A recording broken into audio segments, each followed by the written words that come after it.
নমস্কার, দেখছেন নিউজ 18 বাংলা। আপনাদের সঙ্গে রয়েছে আমি সোনিয়া। ঘড়ির কাঁটায় রাত 9টা মানেই সময় নিউজ রুম লাইভের। আর আজ শুরুতে নজর রাখতে হচ্ছে উদ্বেগে ভারত। কেন? কারণ চিন্ময় কৃষ্ণ দাসের গ্রেপ্তার এবং জামিন নাকচ হওয়ায় কড়া প্রতিক্রিয়া দিল্লির।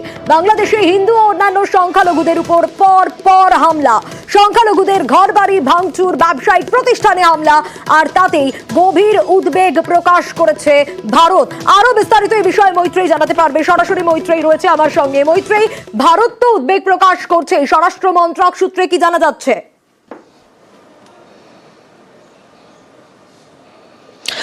দেখো, বিদেশ মন্ত্রক সূত্রে যেটা জানা যাচ্ছে যে ভারত তাদের যে আশঙ্কা রয়েছে সেই আশঙ্কা কিন্তু যথেষ্টই রয়েছে এবং তারা যে উদ্বেগ প্রকাশ করছেন। গত কয়েক মাসের যদি বাংলাদেশের পরিস্থিতি দেখা যায় তাহলে সেক্ষেত্রে দেখা যাবে যে ভারত বারবার কিন্তু সংখ্যালঘুদের ওপরে, বাংলাদেশে হিন্দু সহ অন্যান্য সংখ্যালঘুদের ওপরে যেভাবে হামলা করা হচ্ছে তার প্রতিবাদ জানিয়েছেন এবং সেখানে বাংলাদেশ সরকারের ওকে বারবার ব্যবস্থা নেওয়ার জন্য অনুরোধ করেছে। কিন্তু আজকে বিদেশ মন্ত্রকের তরফ থেকে যে বার্তা দেওয়া হয়েছে সেটা কিন্তু যথেষ্টই কড়া বার্তা এবং সেই বার্তায় কিন্তু স্পষ্টতই উল্লেখ করা হয়েছে যে যেভাবে চিন্ময় কৃষ্ণ দাস তাকে গ্রেপ্তার করা হয়েছে এবং শুধু গ্রেপ্তারই করা হয়নি, তার বেল তাকে ডিনাই করা হয়েছে, সেই পরিস্থিতিতে দাঁড়িয়ে এবং একই সঙ্গে যেভাবে একাধিক হিন্দু সহ একাধিক সংখ্যালঘুদের উপর আক্রমণ করা হচ্ছে এবং যারা আক্রমণ করছেন তারা বহাল তবিয়তে ঘুরে বেড়াচ্ছেন, কিন্তু যারা পিসফুল প্রোটেস্ট করছিলেন তাদের বিরুদ্ধে ব্যবস্থা নেওয়া হচ্ছে। এই পরিস্থিতিতে যথেষ্টই কনসার্ন জানাচ্ছে ভারত এবং একই সঙ্গে তারা বাংলাদেশ সরকারের কাছে তারা অনুরোধ করেছেন যাতে একদিকে যখন বিভিন্ন যারা সংখ্যালঘুরা রয়েছেন বাংলাদেশে তাদেরকে প্রোটেক্ট করা হয় এবং একই সঙ্গে তাদের যে বেসিক রাইট রয়েছে অর্থাৎ পিসফুল প্রোটেস্ট করার তাদের যে অধিকার রয়েছে সেই অধিকার যেন তাদেরকে ফিরিয়ে দেওয়া হয়, অর্থাৎ সেই অধিকার যেন খর্ব করা না হয়। ভারতের যদি এই অবস্থানের দিকে তাকানো যায় তাহলে কূটনৈতিকভাবে কিন্তু ভারতের এই অবস্থান যথেষ্টই কড়া।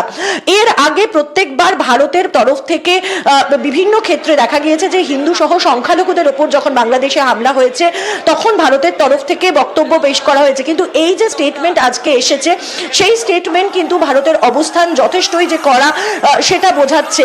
আমরা ইতিমধ্যেই দেখেছি যে বাংলাদেশে যখন থেকে এই অন্তর্বর্তীকালীন সরকার এসছে তারপর থেকে কিন্তু দুদেশের মধ্যে ব্যবসায়িক সম্পর্কের বেশ কিছুটা অবনতি হয়েছে এবং আজকের পর অর্থাৎ এমির যে স্ট্যান্ড দেখা গেল তাতে কিন্তু বোঝা যাচ্ছে যে কূটনৈতিক জায়গা থেকেও ভারত যে যথেষ্ট কড়া অবস্থান নিতে চলেছে আজকে তাদের স্টেটমেন্টই কিন্তু সেটা অনেকটাই পরিষ্কার করে দিয়েছে। সোনিয়া, একেবারেই মৈত্রেয়ী।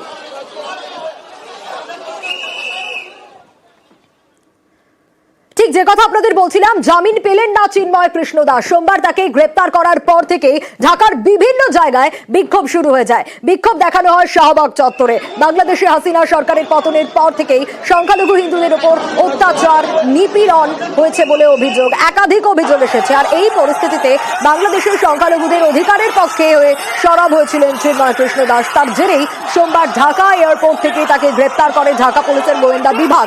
তার বিরুদ্ধে দেশদ্রোহিতার অভিযোগ আনা হয়েছে।